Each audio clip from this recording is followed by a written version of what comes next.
Whilst the season of Epiphany for most people here marks the end of the 12 days of Christmas, Epiphany in Bethlehem in the Holy Land marks the beginning of Christmas for some of the Eastern Orthodox celebrations on the 7th of January. And it doesn't end there, for the Armenian Orthodox Church celebrates Christmas on the 19th of January, in fact, which is the date of the Epiphany in the Orthodox calendar. The Armenians are, of course, the first Christian nation to convert to Christianity as a nation, and they keep an ancient tradition of marking Christmas and Epiphany together at the same time. The birth of Jesus, the visit of the Magi, and the baptism of Christ are all lumped into one big celebration. It might sound strange, but after all, the word Epiphany means manifestation, declaring that it is now clear who Jesus is, not just for the chosen few, but for everyone. And it reminds us that the whole Epiphany of Christmas, with its characters of shepherds, magi, even enemies, is testimony to a mosaic of perspectives, insights, encounters, revelations, and projections. In the spirit of this ancient tradition, and as it is the week of prayer for Christian unity, and in union with our Armenian brothers and sisters, I want us to see how one Christmas episode speaks of Epiphany. When the shepherds are greeted by the angels, they are given good tidings of great joy for all people. What happened in Bethlehem was for everyone. It's not just for a favored few. The shepherds were quite a good group to hear about this great joy for all people. Shepherds, like carpenters and fishermen, as it happens, were the sort of people who were regarded widely in the stricter Jewish circles as incapable of fulfilling the law. It's quite remarkable that carpenters and fishermen are singled out specifically in some of the early texts as some of the people you can't rely on. Shepherds are part of that disreputable group of society who are dealing with both clean and unclean beasts, and in difficult situations where they are very unlikely to produce the results that a strict observance of the law would require. So the very fact of a proclamation to shepherds says straight away, this is not news just for those who think they deserve it. This is real news with a capital N. So as the church often thinks about what its mission is and how it is to be celebrated, this Epiphany story in the Christmas episode ought to make us think about what good news for all is. There's a cast of minds which thinks that what is good news for me must be good news for you, because I matter and you don't. What is good news for God's people is bad news for everyone else, because it means that God's people are going to win and everybody else is going to lose.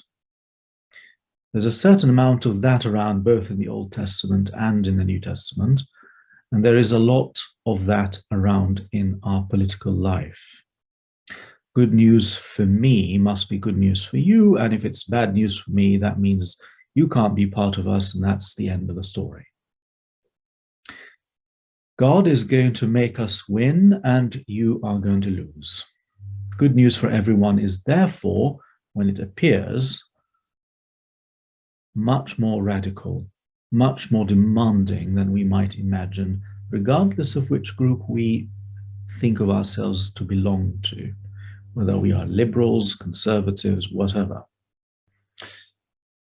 When I receive good news from God, the governing imperative is that I have to work and pray until I find out that sense in which it can be good news for you as well. In your life, in your situation, in your terms, not simply some tidy little parcel which was given to me, which I might or might not decide to donate to you. But the point of discovering how, if my life, our lives, have been broken open by God's radical love, can fling open the doors for others to recognize good news for themselves. So there is the first challenge of the words of the shepherds of that story of Epiphany. Good news for everyone.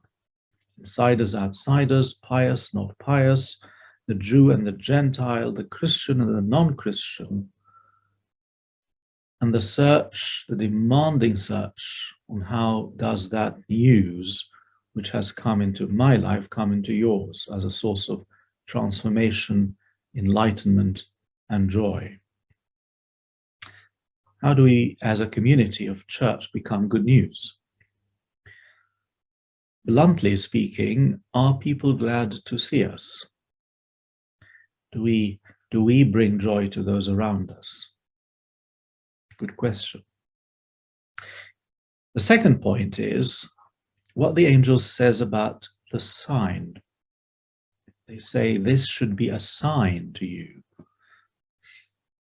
You will find a babe wrapped in swaddling clothes and lying in a manger. Now, what is there about that which is a sign? And I do wonder if it's the manger. And why is this good news for everyone? Because you will find this Savior, this King, in a place where there is food. You will find him in Bethlehem, the house of bread in Hebrew. That's what Bethlehem means. You will find him in a feeding trough for the nourishment of the whole world, the ultimate food supply, the ultimate food security, security of promised love. To come and find that child in the feeding trough for the animals, that for the shepherds is the moment of breakthrough. And so the angel says, that is when you will know who this is. You will know that this is good news for all. You will know that this is the anointed King when you see him lying where food is to be had. And so the other side of proclaiming the gospel then is to know that it's not about handing some kind of information from one who knows better to another who doesn't. It's one hungry person, me, saying to another person, I know where there is food.